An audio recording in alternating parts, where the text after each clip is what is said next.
Assalamu alaikum, dear viewers and students.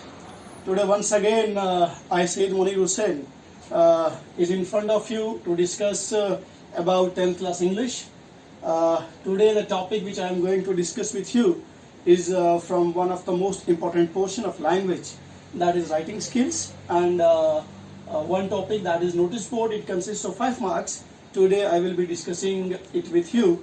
Students, जैसा कि आप सभी जानते हैं कि हमारी लैंग्वेज में एक बहुत इम्पॉर्टेंट कंपोनेंट होता है, that is the writing part. और writing skill is one of the most important component that contains 25 marks and it also is very important as for as the learning of language is concern.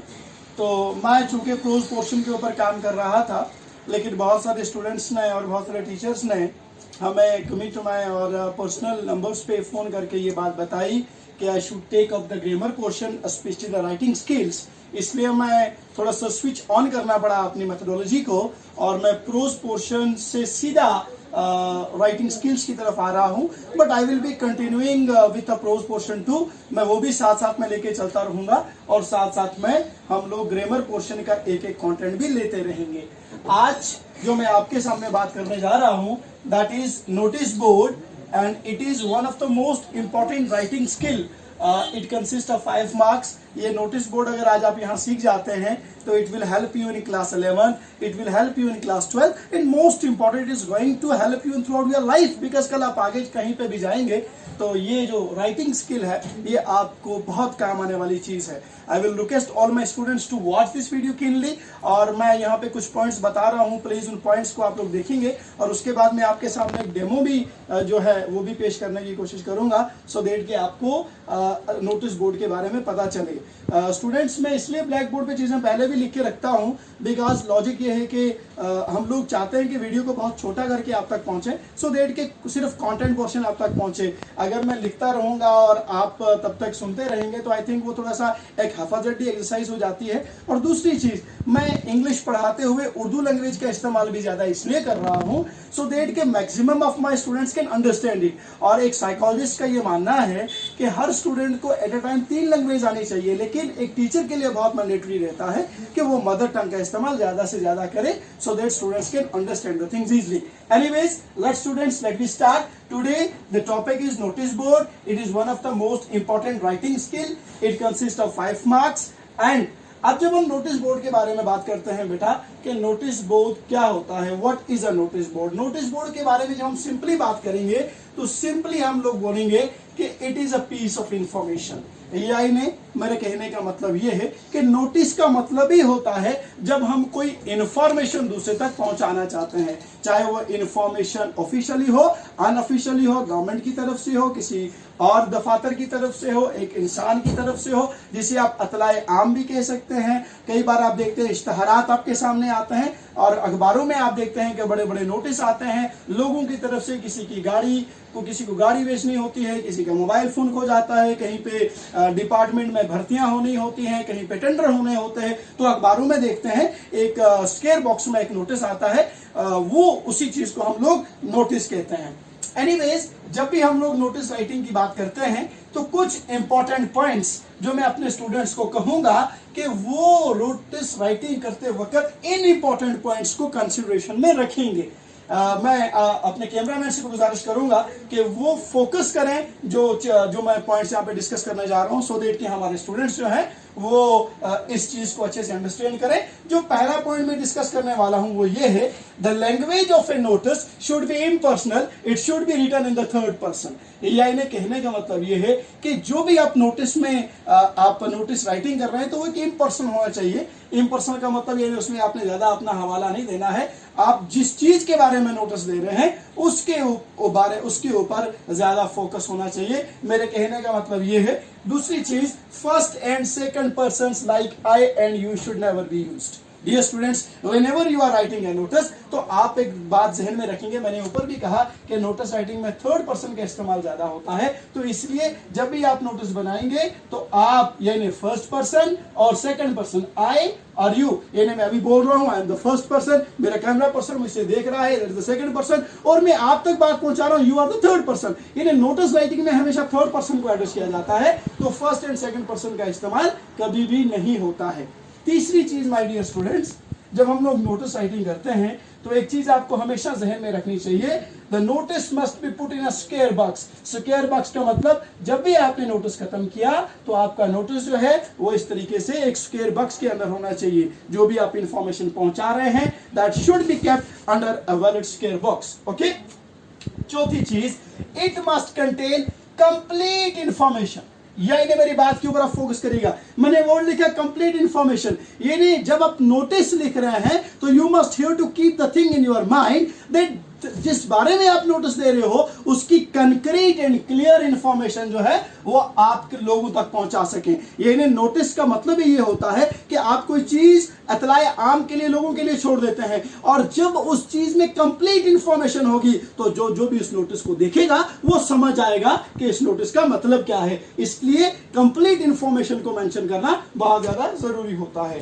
The purpose of the notice should be made very much clear. यानी क्यों notice डाल रहे हैं हम लोग, उसका purpose जो है that should be clearly mention करना है हमने नोटिस राइटिंग में। यहां पे आता है छठा point, date of writing the notice should also be mentioned. एक बहुत important aspect, whenever you are writing the notice, आपको ये बात जहन में रखनी है कि जिस तारीख को आप नोटिस इशू कर रहे हैं वो डेट जो है वो आपको मेंशन करना बहुत जरूरी है, सो दैट के जो भी देखने वाले हूं, जो भी नोटिस पढ़ने वाले हूं, उन्हें पता चले कि ये नोटिस जो है आज निकला है और इस नोटिस में क्या इंफॉर्मेशन है। क्योंकि अगर डेट नहीं होगी तो वो लोग जो है बिल्कुल तजल्जल का शिकार रहेंगे कि क्या पता ये नोटिस पुराना है आज का है। तो जो डेट होती है वो क्लेरिफाई कर देती है कि ये नोटिस जो है आज सर्व हुआ है। एक और इंपॉर्टेंट चीज, it must have a signature and designation. ये जो भी नोटिस निकलता है, चाहे वो ऑफिस से निकले, किसी भी चीज से निकले, कोई पर्सनल डाले, तो उस इंसान का पर्सनल जो डिजिग्नेशन है, उसका जो सिग्नेचर है, या जो भी नोटिस इशूइंग अथॉरिटी है वो होना जरूरी चाहिए, क्योंकि उससे वैलिडिटी ऑफ द नोटिस का पता चल जाता है। और सबसे इंपॉर्टेंट बात मेरे बच्चों, you must always keep the thing in mind कि नोटिस हमेशा प्रिसाइज होता है, उसकी एक वर्ड लिमिट होती है, it must not exceed word limit, यानी that is more than 50 words. यानी आपने जो नोटिस लिखना है उसको 50 वर्ड से ऊपर नहीं लेना है। योर नोटिस जो है it should revolve around 50 words only. Dear students, तो जैसा कि मैं आप लोग जानते हैं कि हम लोग नोटिस बोर्ड के बारे में बात कर रहे हैं, तो अब आपके सामने मैं एक एग्जाम्पल यानी एक डेमो राइटिंग, एक स्पेसिमेन ऑफ नोटिस राइटिंग आपके सामने पेश करूंगा, सो दैट कि आप देखें कि जब लोग भी हम लोग नोटिस बनाते हैं तो उस वक्त हमें किन किन चीज़ों का ध्यान रखना होता है, and what is the procedure to frame a very good and beautiful notice. For example बेटा, आप देखते हैं क्वेश्चन पेपर्स में इस प्रकार का क्वेश्चन आता है, you are the secretary culture club of your school, the school is celebrating its annual day on 25th of February. Draft a notice to be put on the school notice board informing the page holders and house captains of the meeting they are going to conduct to take decisions on some important matters regarding the conduct of program.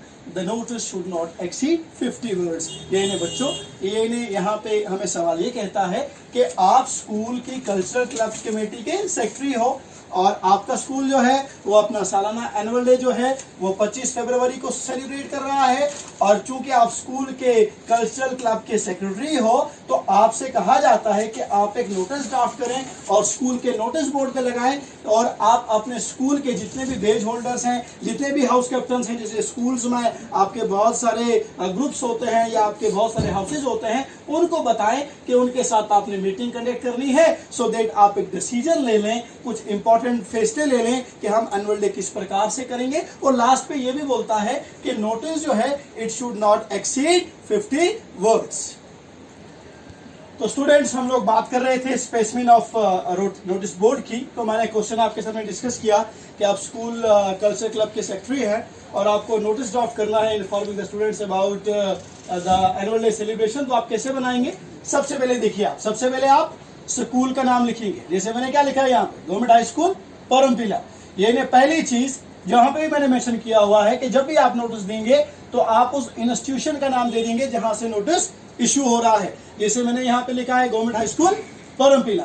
दूसरी चीज which is very important वो ये है कि आप date जिस दिन आप नोटिस इशू कर रहे हैं, यानी नोटिस मैंने इशू कब किया? 10 फरवरी को। जैसे मैंने यहाँ पे लिखा है 10 फरवरी 2020। इसका मतलब ये क्या है? यह है डेट ऑफ राइटिंग नोटिस, यानी जिस दिन हम लोग नोटिस इशू कर रहे हैं। ये वाली डेट जो है ये आपकी कॉपी की वो राइट हैंड साइड होती है, ये लेफ्ट हैंड साइड होती है। तो लेफ्ट हैंड साइड में आप नोटिस जिस दिन आप इशू कर रहे हैं उसकी डेट जो है वो मेंशन करेंगे।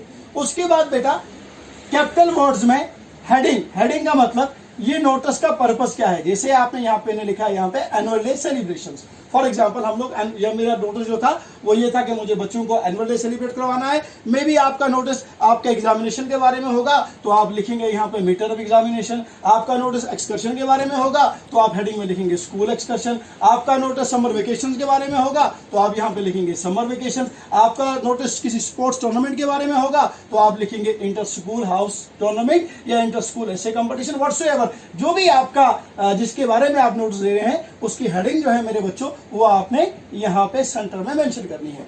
उसके बाद आ जाता है आपका कंटेंट पोर्शन। कंटेंट मैंने आपको पहले बोला it should contain the complete information. एक तो आपने इन 50 वर्ड्स में कंप्लीट इंफॉर्मेशन देनी है, प्रिसाइज इंफॉर्मेशन देनी है। और यहाँ पे देखिए मैं यहाँ पे लिखता हूँ it is informal to all the badge holders and house captain of our school that school is celebrating its annual day on 25 February. यानी मैंने अपने नोटिस में डेट ऑफ इवेंट भी मेंशन की। सो डेट के मेरे जो देखने वाले हैं, जो भी मेरे स्टूडेंट्स हैं स्कूल के या जो भी हमारे इस नोटिस को पढ़ेंगे उन्हें ये पता चल जाए कि स्कूल का जो इवेंट है उसकी डेट क्या है। तो यानी मैंने यहाँ पे इट इज इन्फॉर्मेंट लिखा। मैंने आपसे पहले कहा था हम फर्स्ट पर्सन सेकंड पर्सन की बात नहीं करते हैं क्योंकि हम थर्ड पर्सन को एड्रेस कर रहे हैं, इसलिए मैंने यहाँ पे इट का इस्तेमाल किया और यहाँ पे रेफरेंस दे दी बेज होल्डर्स और हाउस कैप्टन्स की। उसके बाद मैंने लिखा in this regard a meeting is scheduled on 15 of. यानी कहने का मतलब ये है कि date of meeting of office various, यानी